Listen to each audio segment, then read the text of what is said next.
துன்மார்க்கனின் வழி முள்வேலிக்கு சமானம், நீதிமானுடைய வழியோ ராஜபாதை. நீதிமொழிகள் 15ஆம் அதிகாரம் வசனம் 19.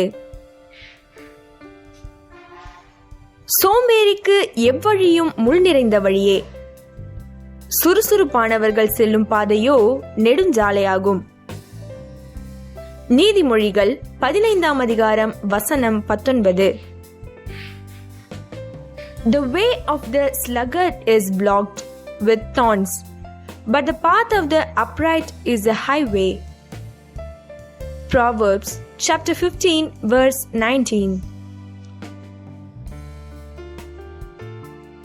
கிறிஸ்துவுக்குள் பிரியமானவர்களே, அநேக நேரங்களில் நாம் சோம்பலாக இருந்து விடுகிறோம். நம்முடைய வேலைகளை அப்புறம் பார்த்துக் கொள்வோம் என்று தள்ளி போட்டு விடுகிறோம். ஆகவே நாம் விரும்புகிற காரியத்தை பெற்றுக் கொள்வதில்லை. பள்ளியில் கொடுக்கும் வீட்டு பாடங்களை தினமும் சரியாய் செய்யாமல் சோம்பலாய் உள்ள மாணவனிடம் தேர்வில் அதிக மதிப்பெண்கள் எதிர்பார்க்க முடியாது. சோம்பலாய் இருக்கும் குடும்ப தலைவியிடம் சுத்தமான வீட்டை எதிர்பார்க்க முடியாது. தன் வேலையில் சோம்பலாய் இருப்பவனிடம் முதலாளி எந்த ஒரு நம்பத்தகுந்த வேலையையும் கொடுக்க முடியாது.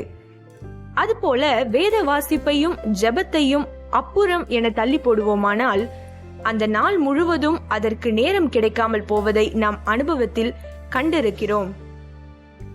நீதிமொழிகளின் புத்தகம் ஒவ்வொரு தனி மனிதனுக்கும் சொல்லும் ஆலோசனை சுறுசுறுப்புள்ளவனாய் இரு.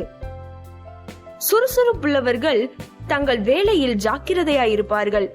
இன்றைய வேத பகுதியிலே தங்கள் எஜமானிடமிருந்து பெற்றுக்கொண்ட தாளந்துகளை வைத்து சம்பாதித்தவர்களே எஜமானின் பாராட்டை பெற்றவர்கள். சோம்பலாய் தாளந்தை புதைத்து வைத்தவனோ எஜமானின் கோபத்திற்கு ஆனான் என்று வாசிக்கிறோம்.